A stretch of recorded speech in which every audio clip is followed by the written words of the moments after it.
ஆரம்பிச்ச அப்புறம் கண்டுக்கிட்டீங்களா? பார்த்தீங்களா, இப்போ பிரேக் விட்டதுக்கப்புறம் திரும்ப ப்ரோ எப்போ வருதுன்னு என் ப்ரொஃபைல் பக்கம் திரும்ப வரீங்க. இத்தனை நாள் எங்கே போனீங்க எல்லாரும்? மறந்துட்டீங்கல்ல? பதில் எனக்கும் தெரியாது சத்தியமா, ஏன் நிப்பாட்டினாங்க எதுக்குன்னெலாம். ஸோ என்னை கேட்டு ஒரு பிரயோஜனமும் கிடையாது. வழக்கம் போல் நான் சொல்கிற மாதிரி அஃபிஷியல் யாரோ அவங்கக்கிட்ட போய் கேட்டால் நல்லாயிருக்கும்னு நினைக்கிறேன்.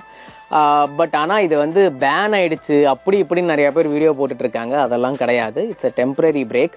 அவங்க வந்து வேறு ஏதாவது ஸ்கெட்யூல் பிளான் பண்ணியிருக்கலாம். பட் ஆனால் கண்டிப்பாக மறுபடியும் உங்களுக்கு அடுத்த சீசன் டெலிகாஸ்ட் ஆரம்பிக்கும். ஸோ பொறுமையாக வெயிட் பண்ணுங்கள். எப்பவும் நம்ம பொறுமையை சோதிக்கிறது தான் வந்து வேலையாக வச்சுருக்காங்க. இந்த தடவையும் அதே தான். பொறுமையாக வெயிட் பண்ணி பாருங்கள். மீன்வைல் ஷிப்புடன் எப்படி இருக்குது என்னன்னு நானும் நிறையா தடவை கேட்டுட்டேன். யாரும் ப்ராப்பராக ரெஸ்பாண்ட் பண்ண மாதிரி தெரியல. ஒரு 2-3 பேஜஸ் மட்டும்தான் அவங்களுடைய இன்புட்ஸ் கொடுத்தாங்க. ஸோ நீங்கள் எல்லாரும் கமெண்ட்டில் எப்படி இருக்குது என்ன அப்படிங்கிறது சொல்லுங்கள்.